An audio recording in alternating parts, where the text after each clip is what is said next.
Hai teman-teman, kembali lagi dengan Gram di sini. Kali ini saya akan melanjutkan cerita yang kemarin dengan judul Jalan Goib Penjudi Ulung. Cerita ini ditulis oleh Kak Wandi F. Cakara. Jadi buat kalian yang ingin membaca ceritanya secara langsung, kalian bisa kunjungi link dan profile yang sudah saya sertakan di deskripsi. So, langsung saja kita ke ceritanya. Sejak pandangan pertama, Salam sudah terpikat oleh Maryam, istri Ikrar. Di mata Salam, Maryam adalah wanita yang sempurna, cantik, ramah, dan polos. Dia begitu alami. Maryam, yang selalu membungkus kepalanya dengan hijab, nampak mempesona. Senyumnya yang kecil justru membuat hati Salam semakin ingin mengenalnya lebih dekat. Di sisi lain, Bos Indra mengatakan kalau acara untuk di tempat hiburan yang biasa ia main membatalkan pertandingan karena banyak gangguan dari pihak keamanan. Jadi, untuk malam ini kamu pulang saja. Kita tunggu sampai keadaan benar-benar aman. Aku juga heran, kenapa aparat itu datang lagi, padahal kita sudah mengeluarkan uang cukup buat mereka, kata Indra, seraya memberikan uang untuk Salam. Iya bos, balas Salam menerima uang itu. Setelah itu, Salam pun pergi meninggalkan tempat tadi. Sesampainya di rumahnya, ketika Salam hendak memasukkan motornya, ternyata pintu pagar terkunci dengan gembok. Salam garuk-garuk kepala. Ia menerka-nerka kemana anak istrinya itu. Maka ia memutuskan untuk menelpon istrinya. Dan respon sang istri begitu cepat menjawab bahwa ia lupa memberitahu kalau ia bersama kedua anaknya harus pulang kampung karena ada keluarganya yang meninggal. Salam menutup telepon. Ia mulai berpikir di mana ia akan tidur untuk malam ini.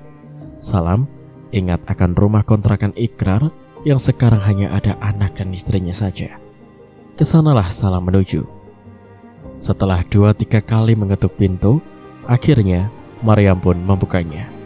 Wajah Maryam nampak gugup saat melihat kehadiran Salam. Malam-malam. Begitu pula dengan Salam. Ia nampak terkesima melihat perempuan yang ada di hadapannya. Hanya memakai baju tidur yang teramat tipis. Sehingga dengan jelas Salam melihat lekuk tubuh Maryam yang begitu sempurna. Maryam tertunduk saat tahu kalau Salam tengah memperhatikan bentuk tubuhnya. Mbak, tadi saya pulang ke rumah, tapi istri dan anak-anak saya tak ada. Mereka katanya pulang kampung karena ada keluarganya yang meninggal. Jadi saya bingung, saya harus tidur di mana malam ini. Lalu saya ingat rumah sahabat saya ini. Apa Mbak gak keberatan kalau saya menginap di sini? Ya, saya tahu kalau suami kamu tidak ada di rumah, kata Salam memohon. Untuk beberapa saat Maryam bimbang, takut dan cemas. Perasaan itu memenuhi pikirannya. Namun apa boleh buat, ia juga merasa kalau Salam memang cukup berjasa dalam kehidupan suaminya sekarang. Masuklah, kata Maryam, dan Salam pun memasukkan sepeda motornya. Duduklah dulu, saya mau buat kopi. Maryam mempersilahkan Salam untuk duduk. Namun ketika ia membalikkan badan akan melangkah, tangan Salam memegang tangan Maryam. Maryam memandang wajah Salam yang terlihat agak keras, tidak seramah tadi. Kemudian melihat tangan Salam dengan harapan laki-laki itu melepaskannya. Tidak perlu, kamu lebih nikmat dari segelas kopi, jawab Salam, malah sedikit menarik tangan Maryam agar terduduk di kursi. Apa-apaan ini mas? Lepaskan tangan saya mau tidur lagi. Dan mas tidurlah di kursi itu. Bukankah ada satu lagi kamar yang kosong? Ya ada, tapi tidak ada alas untuk tidur. Tak apalah, kita bisa menggunakan jaket sebagai alasnya. Mendengar kata kita, Maryam pun semakin takut. Ia sudah membayangkan kalau laki-laki ini pasti akan memaksanya untuk bersetubuh. Kita? Apa maksud kamu? Malam ini, saya ingin mencicipi tubuh kamu, Maryam, yang telah membuat saya tergila-gila sejak awal saya melihat kamu, dan malam inilah kesempatan itu datang. Jadi, tolong layani saya lah. Tidak, pergi kamu. atau saya akan berteriak minta tolong agar semua orang datang dan menyeret kamu. Jangan bodoh, Maryam. Jika kamu berteriak dan orang akan datang, apa tidak mungkin orang akan menyangka kalau kamu memang sengaja menjebak saya, dan Ikrar pasti akan menceraikan kamu saat itu juga. Salam mengeluarkan ancamannya. Mau tak mau, Maryam yang merasa takut akan ancaman Salam, ia pun menurutinya. Hanya dengan beralaskan jaket milik Salam, mereka melakukan hubungan terlarang tersebut. Di lain tempat, proyek yang ditangani oleh Mas Darman sudah selesai, dan sang mandor itu pun mengatakan kepada Ikrar, untuk sementara ia tak bisa bersama dulu sampai ada proyek baru. Maka Ikrar pun memutuskan untuk fokus pada meja judi. Namun kini ada rasa yang berbeda antara Ikrar dan Salam. Di antara mereka sudah ada jarak yang membatasi kedua sahabat itu. Ada rasa bersalah pada keduanya. Ikrar merasa sungkan untuk bertemu dengan Salam. Ada dosa yang menghantuinya. Begitupun dengan Salam. Mereka sudah jarang bertemu. Bahkan jika harus bertemu karena diundang oleh Indra, keduanya pun hanya tertunduk. Bahkan sulit sekali untuk saling menyapa. Bos Indra sepertinya mengerti kalau kedua anak buahnya mempunyai masalah pribadi, dan ia tak ingin mencampuri urusan mereka. Ingat, kalian berdua sudah saatnya bersikap profesional. Harus benar-benar fokus. Jangan sampai pikiran kalian terbagi dengan masalah pribadi. Jadikan judi ini sebagai pekerjaan tetap untuk kalian, sehingga akan timbul rasa cinta terhadap dunia ini. Maka kita akan selalu enjoy berada di dalamnya, kata Indra menyemangati kedua anak buahnya. Siap bos, balas Ikrar, namun Salam hanya diam tertunduk. Kenapa aku memanggil kalian sekarang? Karena aku ingin melihat kalian bisa berjuang sendiri, tidak lagi menggantungkan nasib di tanganku. Ya, aku ingin memberikan kalian modal yang besar untuk bermain sesuka kalian. Hasilnya kita bagi. Jadi, aku tidak perlu lagi repot-repot turun ke lapangan dan mengawasi kalian. Tidak perlu lagi memberikan uang hasil kemenangan kalian. Malah sekarang, kalianlah yang menentukan seberapa hebat diri kalian. Mampukah kalian membayarku dengan saat aku memberikan upah dengan kalian? Aku akan mempercayakan hartaku pada kalian. Jika kalian hancur, maka hancur pula kehidupanku. Maka, aku minta sekali lagi, gunakan kesempatan yang ada ini dengan sebaik mungkin. Karena aku percaya dan yakin kalau kalian bisa mengelola bisnis ini dengan baik. Apa kalian siap? Saya siap bos. Kembali Ikrar yang menjawab lebih dulu. Kamu Salam? Salam hanya mengangguk pelan. Setelah itu, Indra mengarahkan kedua anak buahnya tentang bagaimana ia mencari info di grup mana yang main malam nanti. Pendek kata, Ikrar dan Salam harus tahu lokasi-lokasi tempat judi profesional yang tersebar di kawasan ibu kota itu. Dalam waktu singkat, kehidupan Ikrar sudah berubah drastis menyusul Salam yang terlihat berjalan di tempat. Ikrar sudah meraih keuntungan besar dalam menjalankan bisnis yang ia percayakan Indra. Bahkan, ia sudah bisa untuk mengembalikan modal yang diberikan Indra kepadanya. Namun Indra menolaknya, sebab jika ia terima uang itu, berarti ia tak bisa lagi mendapatkan keuntungan dari yang diperoleh oleh Ikrar. Bos Indra menjerat Ikrar dengan hutang yang akan sulit untuk ia bayar. Malahan Indra tinggal duduk manis menanti rezeki yang datang dari kemapanan seorang Ikrar. Hari demi hari Ikrar melaluinya dengan pikiran-pikiran dan hayalan untuk dapat merubah kehidupan keluarganya. Namun, entah ini hanya perasaannya saja atau mungkin memang istrinya mulai berubah. Kalau dulu Maryam lebih suka mengenakan hijab dan enggan untuk melepasnya, sekarang justru ia lebih sibuk dengan gaya rambut pendeknya dan tak mau lagi menutupinya dengan hijab. Perempuan itu pun suka memakai pakaian-pakaian yang menurut Ikrar kurang pantas, seperti celana dan kaos berlengan pendek, sehingga sering memperlihatkan auratnya. Dan ketika Ikrar bertanya, Maryam hanya menjawab singkat. Ya, namanya juga Jakarta mas, udaranya juga panas. Tuh lihat, aku sampai keringetan. Coba mas beli AC, kan bisa adem kita mas. Nantilah itu, kalau kita sudah punya rumah sendiri, aku akan beli apapun yang kamu butuhkan. Balas Ikrar. Ya aku tahu mas, tapi kapan? Sebentar lagi. Apa kamu sudah merasa betah tinggal di rumah ini? Kalau betah, aku akan mencoba untuk bertanya sama pemiliknya. Apakah ia akan menjual rumah ini? Jelas betah dong. Kan bisa dekat dengan Mas Salam. Maksudku dengan keluarga Mas Salam. Jawab Maryam hampir keceplosan. Dan kata-kata Maryam yang menyebut Salam tentu saja sempat membuat pikiran Ikrar terganggu. Ada apa antara istriku dengan Salam? Jangan-jangan ia pun mulai menaruh kecurigaan. Apa mungkin Salam telah berani datang ke rumah ini, tapi ia kembali pada dirinya sendiri yang pernah dan akan mencari kesempatan untuk bersama Rahma. Memangnya Mas sudah punya uang? Pertanyaan Maryam sempat membuatnya terkejut. Itu gampang. Bos Indra mau memberikan pinjaman sama aku, berapapun besarnya. Oh, baguslah. Dan malam itu mereka lewati hanya dengan obrolan-obrolan yang sebenarnya membuat hati Ikrar meriang. Masalahnya, terkadang istrinya membandingkan dirinya dengan Salam yang sudah lebih dulu sukses. Keesokan harinya, Pak Solihun, pemilik kontrakan, menemui Ikrar yang tengah menikmati secangkir kopi. Ikrar terkejut juga melihat kedatangan lelaki itu yang seharusnya ia temui nanti. Silakan duduk Pak Solihun. Sebentar, saya mau buatkan kopi dulu ya. Ikrar menyambutnya dengan senang. Oh, tidak usah. Saya nggak ngopi kok. Dan saya hanya perlu bicara sebentar sama Mas Ikrar. Balas Pak Solihun. Maaf, soal apa ya kalau boleh tahu?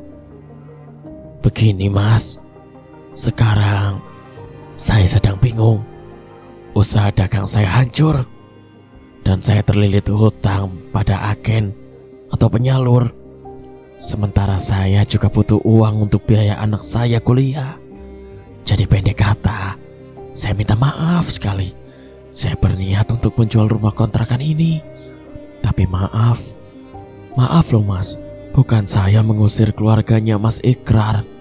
Saya hanya memberitahu agar kalau sudah ada pembelinya, nanti saya minta dengan sangat agar Mas Ikrar tidak terkejut jika saya meminta untuk meninggalkan rumah ini. Dan uang kontrak yang sudah mas berikan akan saya kembalikan. Jelas Pak Solihun panjang lebar. Pucuk dicinta, ulam pun tiba. Sungguh suatu kebetulan buat Ikrar. Ia tak perlu lagi repot-repot bertanya pada Pak Solihun, yang tentu akan membuat lelaki itu mungkin akan tersinggung. Begini saja Pak, Bapak mau jual berapa rumah ini? Mungkin nanti akan saya tawarkan pada teman atau mandor saya di proyek. Siapa tahu ada yang berminat. Kalau harga itu sudah saya patok 300 juta. Dan kalau Mas Ikrar bisa membawa orang lalu jadi membelinya, maka untuk masnya saya berikan 10%. Bagaimana? Kalau bisa lebih cepat itu lebih baik. Baiklah Pak, nanti siang saya ke rumah mandor. Kebetulan waktu itu dia juga mencari rumah yang sederhana dengan harga yang tak terlalu mahal. Ngomong-ngomong, apa harga itu masih bisa nego Pak? Mungkin bisa, tapi nggak terlalu banyak lah. Tolong ya mas ya, saya benar-benar sedang terjepit. Iya Pak, nanti siang saya kasih kabar. Setelah Pak Solihun pulang, Ikrar menemui istrinya dan mengatakan niat Pak Solihun tadi. Setelah berembuk dan menemui kesepakatan, Ikrar pun siang itu juga mendatangi rumah Pak Solihun. Ia membawa uang tunai untuk pembelian rumah tersebut. Kebetulan Pak Solihun tengah duduk merenung sambil meletakkan kepalanya di atas lututnya. Pak Lihun, kenapa? Sakit? Sapa Ikrar basa-basi. Oh, tidak. Gimana kabarnya? Apa Bang Mandor mau lihat rumah ini? Kapan?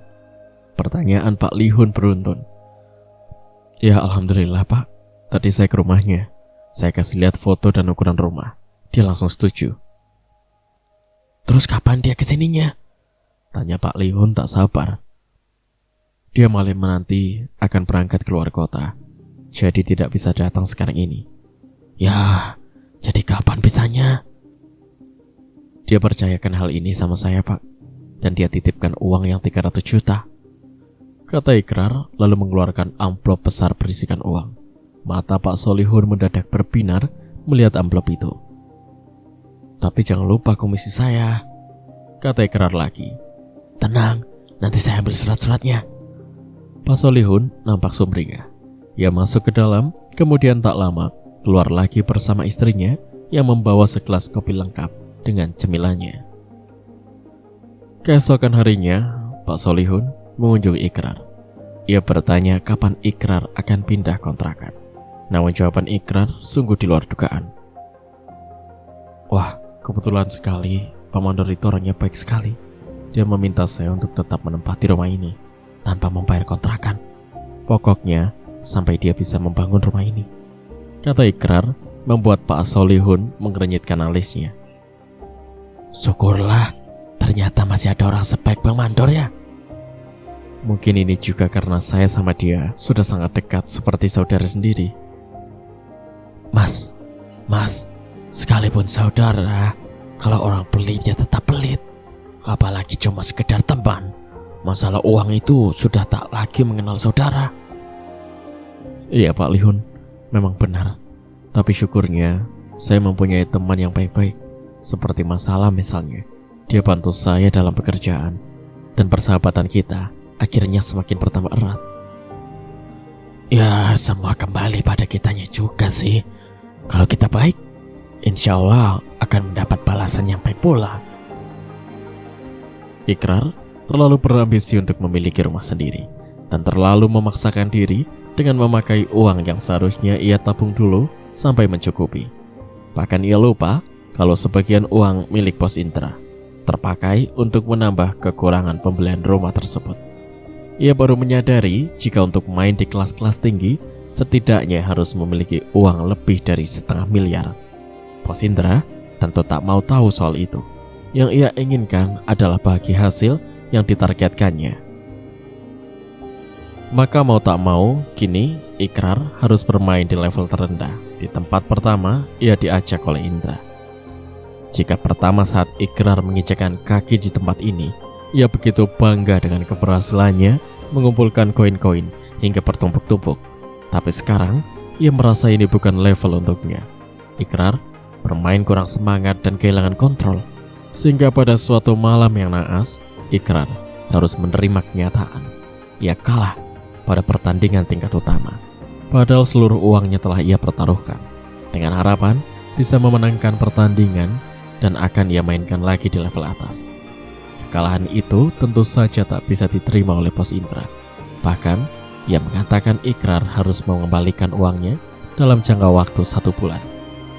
Ikrar benar-benar menyesal telah menganggap bermain dengan orang-orang di bawah kelasnya, sehingga merugikan dirinya sendiri. Ia lupakan sebuah pepatah yang mengatakan kalau masih ada langit di atas langit. Sekarang apa yang harus ia lakukan? Haruskah ia merangkak dari nol lagi, bermain bersama kuli-kuli di proyek dengan hasil yang cuma buat beli rokok doang? Mungkin hanya ada satu orang yang bisa menolong dirinya. Tapi itu pun tidak bisa sepenuhnya. Siapa lagi kalau bukan Rahma, istri Salam, yang memang sudah ngepet sama Ikrar. Ikrar mengamati jadwal Salam, bermain, dan setelah tahu kalau sahabatnya itu tak ada di rumah, ia pun ke sana. Mas Ikrar, kemana aja sih? Kok gak main-main lagi ke sini? Sambut Rahma dan langsung memeluk Ikrar. Aku takut ketahuan Salam. Nanti persahabatan kita hancur dong. Malah takutnya dia melaporkan aku. Gimana? Balas Ikrar sambil menjuil hidung Rahma.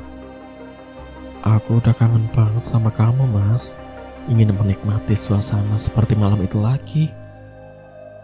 Sama, aku juga sudah kebayang terus goyangan kamu. Tapi ada hal yang lain yang ingin aku katakan sama kamu. Apa itu, Mas? Ikrar berpikir keras. Haruskah ia mengungkapkan hal ini? Tapi memang mustahil rasanya jika perempuan ini bisa menolongnya keluar dari masalah yang tengah ia hadapi sekarang. Katakan saja, Mas. Siapa tahu aku bisa membantu. Lanjut Rahma. Kemudian Ikrar pun menceritakan semua masalah yang ia tengah hadapi. Lalu, Bagaimana dengan istri kamu, Mas? Apa dia tidak kaget? Aku belum mengatakan sama dia. Yang tahu ini cuma kamu.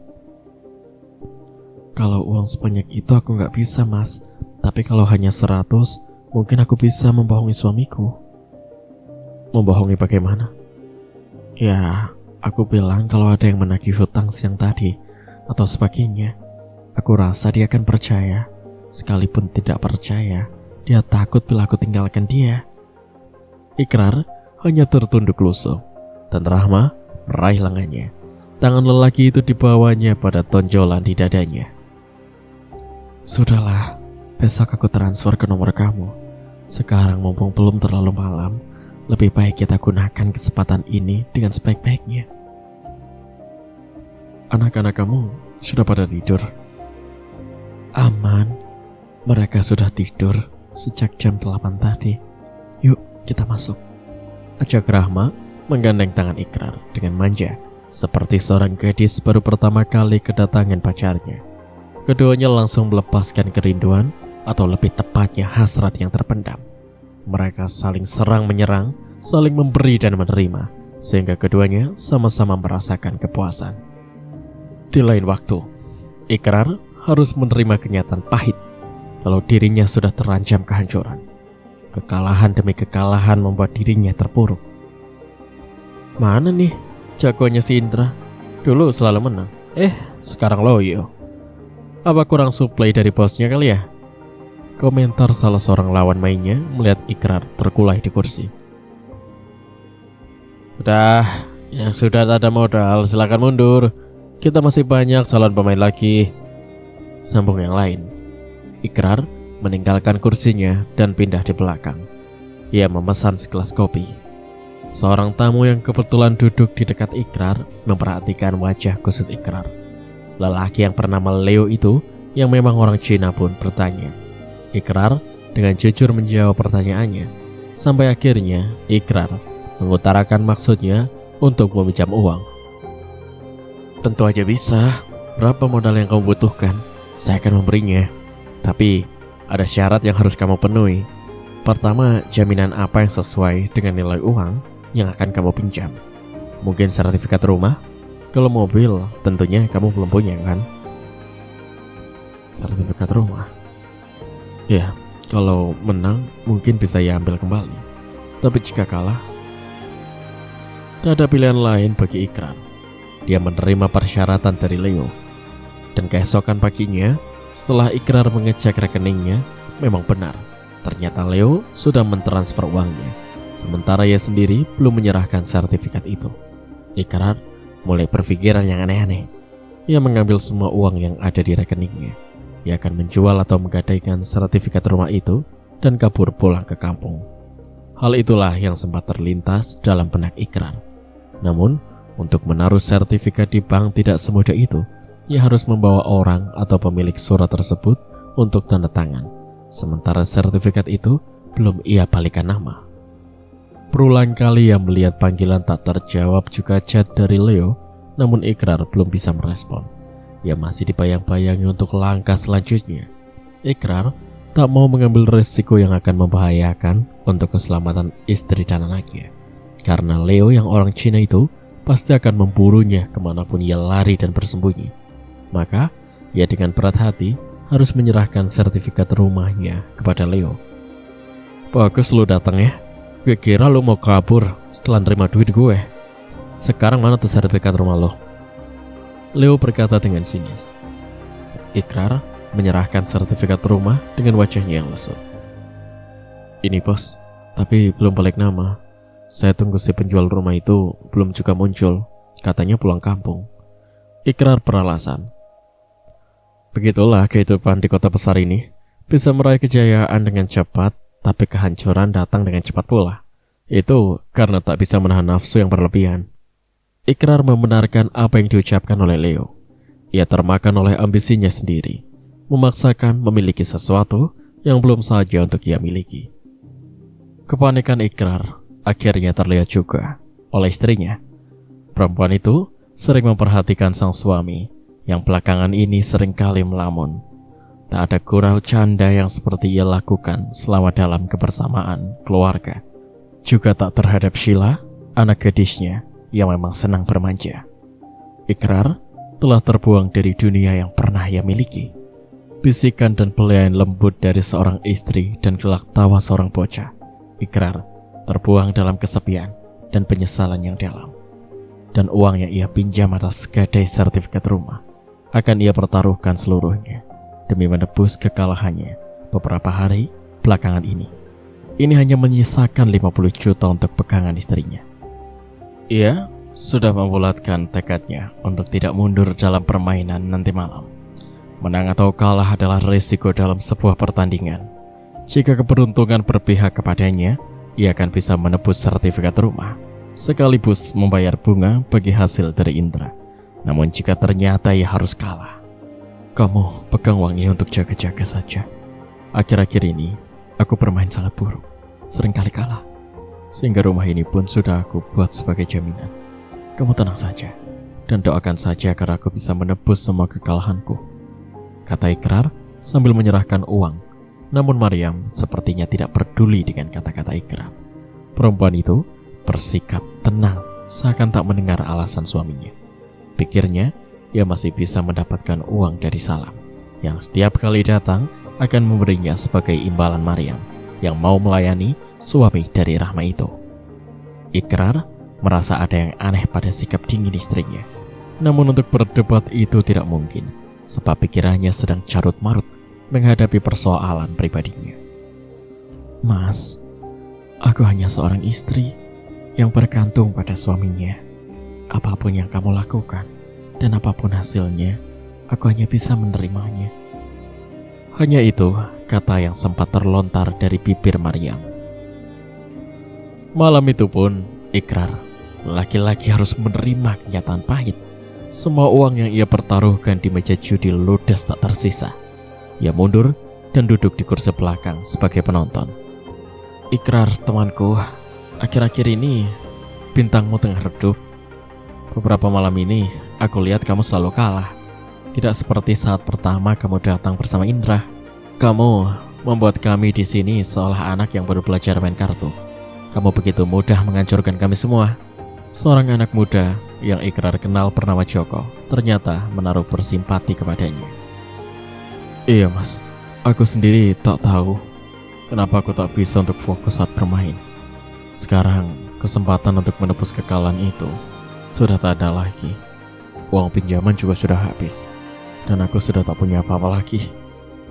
Balas Ikrar sambil mengambil sebatang rokok yang ditawarkan oleh Joko. Ia menyulut dan menghisapnya dalam-dalam. Kami yang ada di sini juga pernah mengalami hal yang sama, seperti yang Mas Ikrar alami. Jatuh bangun, bahkan bangkrut, sampai tak punya apa-apa lagi. Seluruh harta benda dan rumah habis kami pertaruhkan untuk meja judi ini. Apa kami kapok? Tidak mas. Jiwa seorang pemain akan mempertaruhkan segalanya. Jika harta tak punya, ada juga yang rela mempertaruhkan istrinya sebagai jaminannya. Ah? Istri? Iya mas, tak perlu kaget. Jiwa seorang penjudi itu adalah sebagian dari moral yang sudah rusak. Makanya aku tidak membantah kalau ada pepatah mengatakan tidak ada orang yang menjadi kaya karena judi. Dan itu memang kenyataan.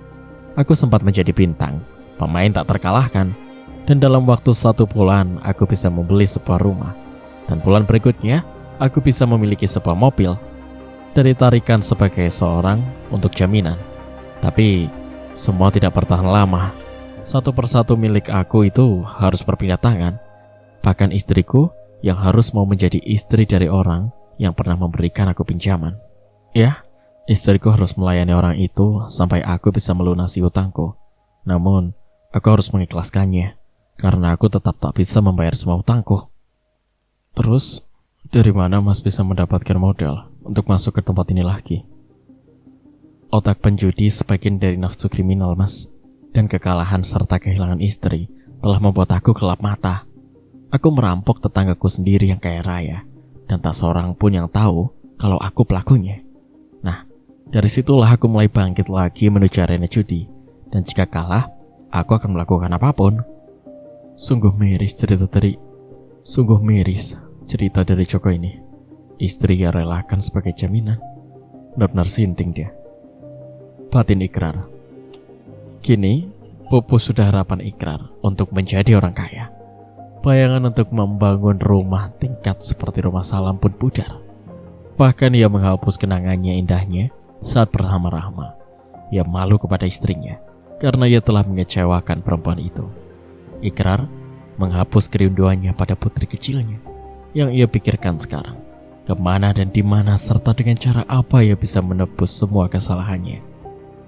Ikrar melarikan sepeda motornya, namun entah mengapa justru ia mengambil jalur keluar kota. Ikrar mengisi bensin penuh dan ia terus melaju. Entah sadar atau tidak, pagi sebelum matahari terbit, Ikrar sudah sampai di kampung halamannya. Ayah dan ibunya merasa keheranan melihat Ikrar pulang tanpa membawa anak dan istrinya. Kedua orang tuanya yang melihat wajah Ikrar yang beku, kabut tebal terlihat di kedua mata anak mereka. "Kamu pulang sendiri, Antona. Mana anak istri kamu? Kenapa mereka tidak ikut?" tanya ibunya sambil tetap memandangi wajah Ikrar yang terlihat kusut. "Entahlah, Bu. Aku juga pulang mendadak tanpa ada rencana." "Apa kalian sedang ada masalah?" Ikrar minum air putih yang disediakan oleh ibunya. Setelah itu, ia menceritakan semua masalah yang tengah ia hadapi. Ikrar, kenapa kamu sampai terjerumus di meja judi, nak? Padahal selama ini kamu tak pernah bermain pakai uang. Oh, jadi kamu sudah punya rumah dan motor sendiri. Dan sekarang kamu gadaikan sama orang Cina ya? Kalau sampai uang sebesar ratusan juta, kami sebagai orang tua kamu tentu tidak bisa mencarinya. Walaupun ayah harus menjual kebun yang tak seberapa luas itu, tak akan mencukupinya. Apalagi menjual tanah, itu tidak mudah, butuh waktu yang lama. Lagi pula harga tanah di kampung tidak setinggi di kota. Aku juga sama sekali tidak ingin menyusahkan ayah dan ibu. Aku pulang hanya ingin ketenangan, agar dapat berpikir untuk langkah selanjutnya. Balas Ikrar. Ia memijat-mijat keningnya yang terasa berdenyut. Ya sudah, sekarang istirahatlah. Tidur, biar kamu tidak terlalu tegang. Sudah, sana masuk, jawab sang ayah. Ikrar menuruti kata ayahnya. Ia masuk kamarnya yang memang selalu dibersihkan oleh ibunya. Sehabis asyar, Ikrar baru bangun dari tidurnya. Ia mengambil peralatan mandinya, kemudian menuju sungai yang tak jauh dari rumahnya. Ia tak langsung terjun ke air. Ia malah asyik melihat anak-anak kecil yang bermain kejar-kejaran sambil berenang di air yang jernih. Ia juga ingat akan masa kecilnya dulu, sering bercanda dan loncat dari ketinggian dengan berpijak pada batu besar yang terdapat di tepian sungai. Sementara di tempat lain, banyak para wanita, baik yang sudah tua ataupun yang masih gadis. Mereka mencuci pakaian sambil bercakap-cakap, dan sebagian dari mereka ada yang asyik berendam hanya mengenakan kain yang menutupi aurat saja. Terkadang bagian kaki hingga pangkal paha mereka biarkan terlihat bebas. Tak terasa waktu sudah merangkak sedemikian cepat. Matahari sudah tenggelam di ufuk barat, dan sebentar lagi suara azan maghrib menggema di masjid-masjid dan musola. Ikrar baru menyadari kalau dirinya belum mandi, maka ia pun bergegas untuk turun ke sungai. Ikrar terkejut setengah mati sebab tiba-tiba tidak jauh darinya ada sesosok perempuan yang tengah duduk di atas batu. Aneh, sejak kapan perempuan itu ada di situ? Padahal tadi sudah tak ada satu orang pun di sungai ini. Merinding seketika bulu kuduk Ikrar melihat sosok perempuan yang masih tetap duduk di atas sebuah batu besar. Apalagi setelah Ikrar menyadari saat ia melihat bagian tubuh bawah wanita cantik itu adalah tubuh seekor ular besar. Ikrar ingin berteriak, namun tak ada kata yang keluar dari mulutnya. Ia hanya menunjuk ke arah perempuan yang tengah memandanginya sambil tersenyum. Kamu tak perlu takut kepada aku. Wahai manusia, aku adalah makhluk yang baik, yang selalu membantu akan kesusahan manusia. Dan dari tadi, aku memperhatikan kamu sedang melamun. Sepertinya tengah mendapat masalah. Dan kalau boleh aku tahu, ada masalah apa denganmu? Kata perempuan yang berbadan ular tersebut. Aku... Ikrar masih gugup dan tak mempercayai penglihatannya itu. Dalam hatinya, ia menduga kalau perempuan itu adalah siluman jahat. Sebesar apapun ia memiliki keinginan untuk berlari, ia tak mampu untuk menggerakkan kedua kakinya. Bahkan ia sudah bertelanjang dada, berniat untuk mandi. Jika kamu tak mau menjawabnya, tak apa. Mungkin suatu saat nanti kamu butuh pertolonganku. Datang saja ke sana. Lanjut perempuan tadi sambil menunjuk ke sebuah pohon beringin besar dan berusia ratusan tahun. Ikrar memperhatikan pohon itu, namun ia tak melihat apa-apa selain daun yang lebat, akar yang menjuntai. Ikrar memang pernah melihat dekat pohon beringin itu berkesan menyeramkan. Ada sebuah celah atau lubang besar di tengah-tengah antara akar-akar besar yang menonjol keluar. Tapi apa mungkin makhluk cantik berbadan ular itu tinggal di sana? Kamu tak perlu cemas, ragu, ataupun takut. Kamu tinggal memanggil namaku saja, Putri Ular Emas. Aku tunggu kedatangan kamu. Setelah berkata, perempuan itu tiba-tiba lenyap dari pandangan mata Ikrar. Ikrar bergidik ngeri. Kemudian ia kembali pulang dan tak jadi mandi. Sampai larut malam, Ikrar belum bisa tertidur. Ia masih membayangkan sosok perempuan cantik berbadan separuh ular yang sore tadi sempat menemuinya. Apa mungkin ia memang mau menolongku? Pikirnya. Atau mungkin juga dia tengah mencari pengikut untuk menjadi abdinya, yang berarti dia adalah salah satu makhluk tempat meminta kekayaan atau ngipri ular. Banyak pertanyaan yang tak bisa ia jawab sendiri. Namun untuk bertanya kepada ayah atau ibunya, itu tidak mungkin. Dan hal itu harus ia buktikan sendiri. Berhari-hari Ikrar berpikir untuk mencari jalan keluar, agar bisa menebus kembali sertifikat rumahnya dan tuntutan dari Indra tentang bagi hasil, atau dia harus mengembalikan modal dari Indra. Bagaimana nasib anak dan istrinya jika terlalu lama ia tinggalkan? Ia punya kekhawatiran juga akan sikap diamnya Salam, yang seakan merasa malu jika harus bertatapan langsung dengannya. Apakah Salam telah memperlakukan istrinya sama seperti yang ia perbuat terhadap istri Salam? Namun, yang paling ia takutkan adalah jika Leo sudah menjual rumahnya dan akan mengusir paksa anak dan istrinya. Jika dalam 1 bulan ini ia tak mampu menebusnya. Memang, tak ada yang dapat ia lakukan selama di kampung, hanya numpang makan dan tidur saja. Sementara, tak ada jalan keluar untuk mengatasi masalahnya. Maka sore itu juga, Ikrar memutuskan untuk mencoba melihat pohon beringin tua itu. Benarkah ada sebuah gua di dalamnya? Sejak kecil, Ikrar sering berada di sekitaran tempat itu, namun belum pernah ia mendengar kalau di pohon itu terdapat seekor ular, atau tepatnya seorang putri ular, tempat meminta pesugihan. Sebab tak ada tanda-tanda kalau tempat itu dijadikan sarana pesugihan yang biasanya ditandai dengan adanya bekas sesajen dari para pencari kekayaan yang super instan. Untuk beberapa saat ia ragu-ragu melihat akar pohon besar yang menyembul dari dalam tanah. Ikrar berpikir mana muat tubuhnya jika harus masuk ke sebuah lubang yang terdapat di antara akar-akar besar tersebut. Masuklah, hai manusia. Tiba-tiba, telinga Ikrar mendengar suara seorang perempuan yang sempat menggema di gendang telinganya. Dan setelah itu, muncul keanehan yang terjadi. Dari dalam gua kecil itu, terlihat sebuah sinar putih yang semula hanya berbentuk titik. Setelah agak lama, berubah semakin membesar, sehingga Ikrar dapat melihat dengan jelas sebuah jalan kecil yang harus ia lalui. Ikrar mulai mendekati lubang dan mencoba untuk masuk. Ia hanya bisa merangkak, sebab lubang itu hanya pas untuk tubuhnya merangkak. Aku Putri Ular Emas, sudah menunggu kedatanganmu. Teruslah merangkak hingga mencapai belokan. Suara putri terdengar sebagai sebuah perintah. Ikrar mengikuti arahan sang putri. Ia terus merangkak hingga merasa lututnya perih. karena tersaruk bebatuan kecil. Kini, ia sudah sampai di belokan seperti yang dikatakan suara tadi. Namun alangkah terkejutnya saat ia melihat ratusan, bahkan ribuan ular-ular kecil yang memenuhi jalan yang harus ia lalui. Ambil 7 ular ekor itu, lalu makanlah.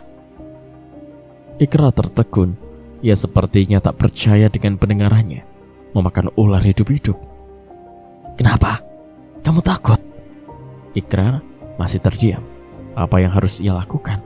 Ia sudah melangkah sejauh ini. Apakah harus mundur kembali? Dan pikiran Ikrar sepertinya sudah terbaca oleh Putri.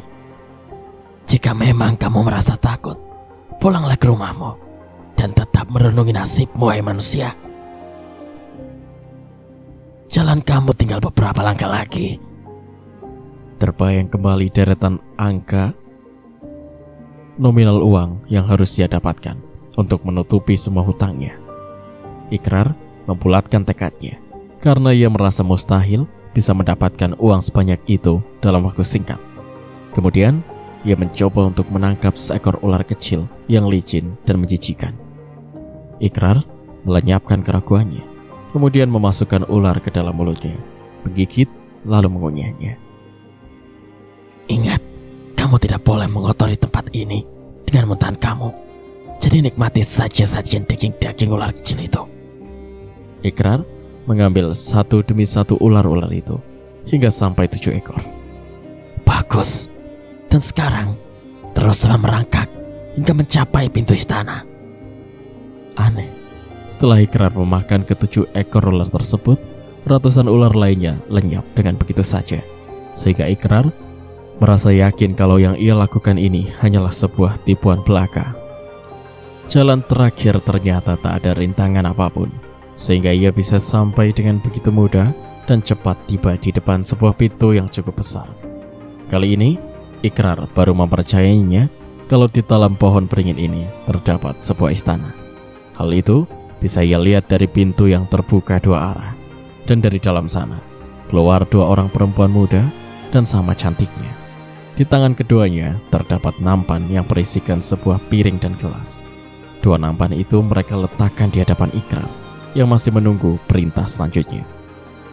Nikmatilah saja sajian itu sebagai pelengkap persyaratan kamu agar bisa kami terima di sini. Ikrar membuka tutup nampan itu dan ia melihat seekor ikan mas besar yang masih menggelapar. Sedangkan pada baki yang lain terdapat minuman seperti sirup kental berwarna merah. Ikrar memandangi ikan besar itu dengan rasa kasihan jika ia harus membunuh apalagi harus memakannya dalam keadaan mentah pula. Namun ia menepis semua itu dan menganggapnya sebuah tipu daya juga. Ia mengambil pisau yang tersedia di atas nampan, kemudian mulai membedah ikan itu. Namun ada yang aneh, saat pisau itu menyentuh perut ikan itu, tiba-tiba ia mendengar suara jeritan yang menyayat hatinya. Ayah, jangan sembelih aku. Ikrar mendengar jeritan suara itu seperti mendengar teriakan putrinya Sheila. Ikrar ragu untuk melanjutkan. Lanjutkan, atau kamu gagal, hai manusia. Ikrar melanjutkan untuk menjelebelih ikan itu. Ia menganggap jeritan anaknya itu sebagai tipu daya untuk membuatnya gagal dalam melakukan ujian ini. Sakit, ayah, tolong jangan bunuh aku. Suara jerit kesakitan dari anaknya sudah tak ia pedulikan lagi. Bahkan sekarang, Ikrar menikmati daging ikan itu dengan lahapnya. Setelah puas, ia menenggak cairan merah di dalam gelas besar. Cairan merah itu berbau anyir. Ikrar menuntaskan semua ujian dengan baik. Dan 2 orang pelayan mendatanginya, membawanya ke dalam sebuah istana yang megah. Ikrar masih harus melewati sebuah rintangan lagi. Dan ini adalah rintangan yang terberat yang harus ia lakukan. Kedua perempuan cantik itu kembali menemui Ikrar. Mereka membawanya masuk ke sebuah ruangan yang gelap gulita tanpa ada sedikit cahaya pun di sana. Masuklah kamu ke dalam sumur ular. Jika kamu selamat, maka segala keinginanmu akan terpenuhi. Tapi jika kamu gagal, kami tak bisa menolongmu hingga tubuhmu membusuk dan menjadi santapan ular-ular berbisa di bawah sana. Nah, sekarang terserah kepada pilihan kamu. melompat sendiri atau kami akan membuatmu terjun? Kata kedua perempuan tadi. Sejenak Ikrar berpikir, apakah ia harus terjun ke sana? Tapi untuk kembali itu tak mungkin. Ia tak mau mati dengan sia-sia. Jikapun ia harus mati, setidaknya ia puas karena sudah mencapai puncak ujian.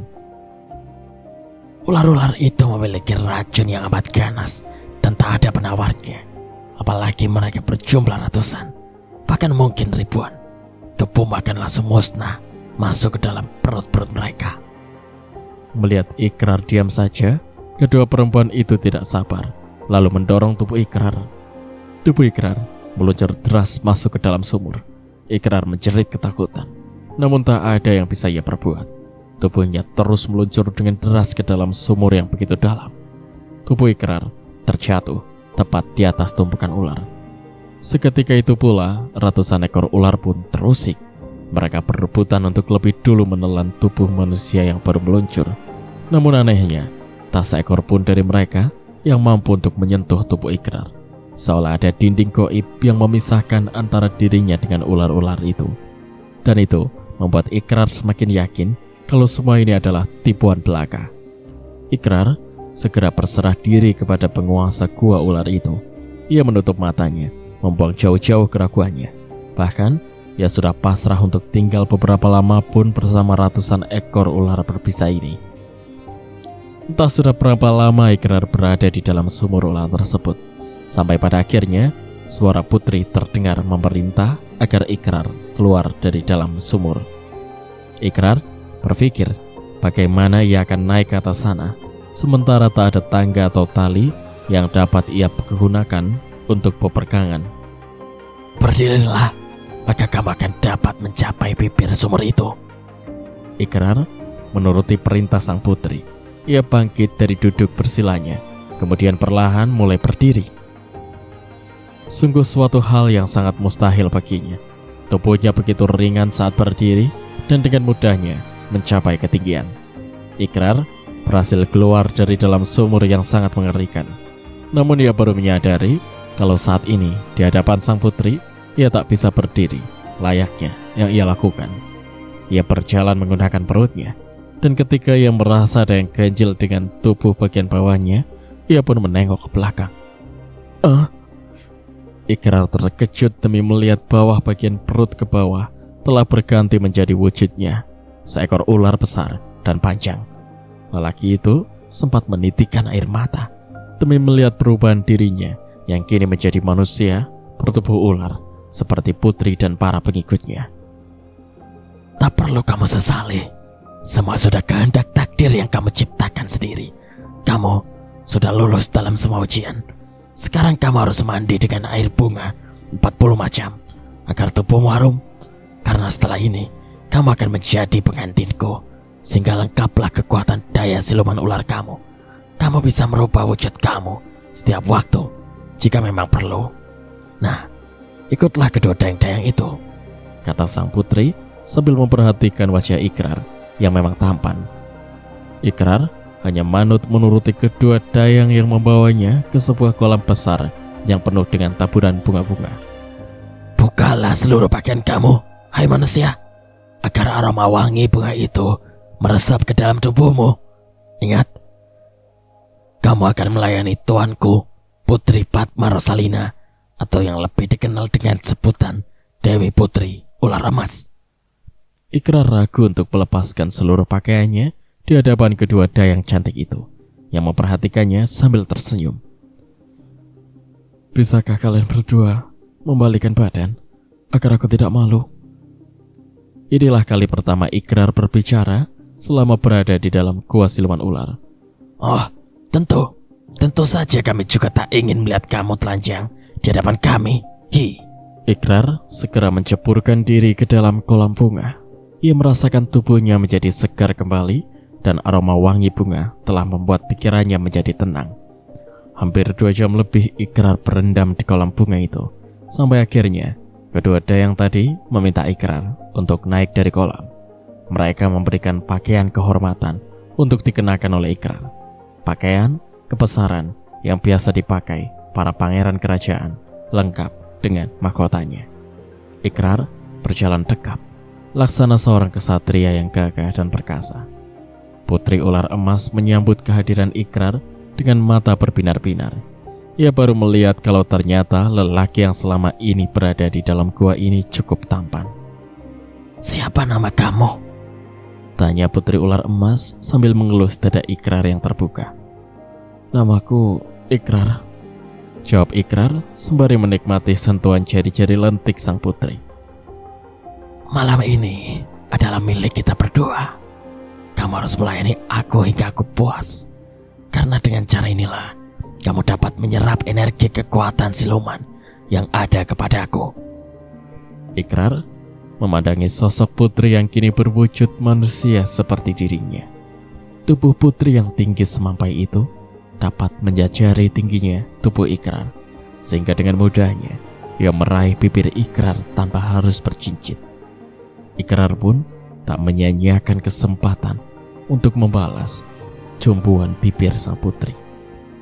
Putri ular emas sudah tak kuat lagi untuk menahan hasrat yang berkecamuk dalam jiwanya. Ia segera melucuti pakaiannya, sehingga kini telanjang tanpa sehelai pedang pun. Ikrar pun melakukan hal yang sama. Kemudian dalam waktu yang tak berapa lama, mereka sudah terlibat dalam sebuah pergumulan yang panjang. Desahan dan rintihan sang putri semakin membuat birahi Ikrar semakin memuncak. Ia pun segera menindih tubuh perempuan itu dan segera memacunya untuk sampai pada puncak kenikmatan. Selama 3 malam berturut-turut, Ikrar menjadi pemuas nafsu sang putri.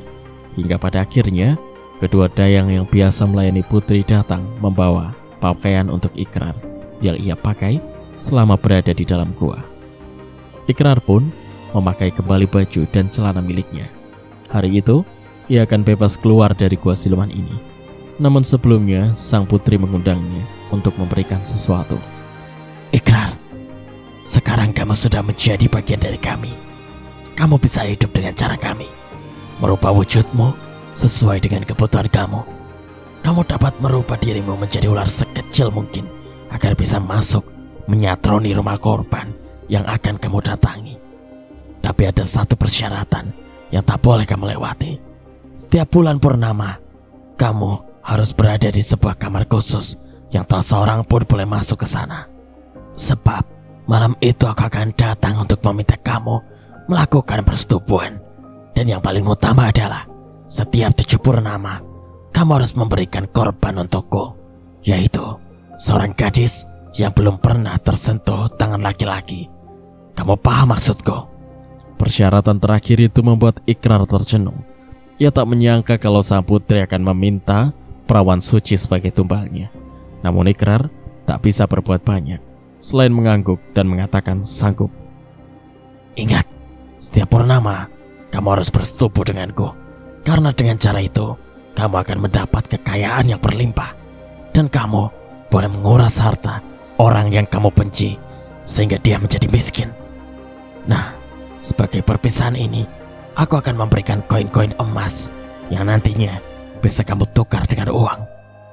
Setelah berkata, sang putri memberikan sebuah kantung berwarna kuning keemasan yang di dalamnya terdapat koin-koin emas. Melihat kepulangan anaknya dalam keadaan lusuh, Ibu Kaswati merasa khawatir, apalagi sejak beberapa hari ini ia tak pulang. Ikrar, kamu dari mana saja, nak? Ibu dan ayah mencari-cari sampai bertanya kepada setiap orang yang ibu jumpai. Namun mereka tak ada yang tahu. Tanya ibunya. Aku sendiri tidak tahu dari mana, Bu. Aku bertemu seorang perempuan cantik dan ia membawa aku ke istananya. Perempuan cantik? Di mana istana itu? Letak tepatnya aku tidak tahu. Yang jelas, dekat sungai itu, mereka sangat baik, melayaniku bagai tamu terhormat. Ikrar terpaksa berbohong. Ia tak ingin ibunya curiga kalau dirinya telah melakukan perjanjian dengan sang Dewi Ular. Aneh, setahu ibu sejak kecil belum pernah mendengar kalau di dekat sungai ada istana. Atau jangan-jangan dia itu siluman yang menjelma menjadi wanita cantik yang ingin menjebak kamu. Menjebak bagaimana, Bu? supaya kamu jatuh cinta sama dia dan kamu akan dijadikan budaknya. Ah, ibu ini bikin aku takut saja. Dan ayah Ikrar pun sama. Ia teramat mencemaskan anaknya, apalagi setelah mendengar cerita tentang wanita cantik. Ayah juga baru dengar kalau di tepi sungai itu terdapat sebuah istana. Tapi ya mungkin saja dia itu siluman yang menyerupai manusia untuk menjebak atau mencari pengikut. Tapi kamu tak usah khawatir, sebab kampung kita ini dilindungi oleh seorang penguasa yang sakti mandraguna, yang sampai sekarang masih dipercaya masih tetap ada. Lanjut ayahnya. Ikrar hanya tersenyum saja mendengar penuturan kedua orang tuanya itu. Malamnya, di saat Ikrar sudah terlelap dalam tidurnya, ia mendengar rintihan seorang gadis kecil. Ayah, kenapa ayah tega membunuhku? Aku sakit, ayah. Suara anak itu menggema di telinganya. Ikrar bangkit, lalu berjalan menuju jendela dan melihat keluar sana. Di bawah siraman sinar bulan, Ikrar melihat sesosok anak perempuan yang sangat ia cintai. Sila, kenapa kamu? Tanya Ikrar pada diri sendiri. Kemudian ia pun keluar mendapatkan gadis itu. Namun Sila membalikkan tubuhnya sambil berkata, ayah jahat. Ayah sudah tak sayang lagi sama Sila.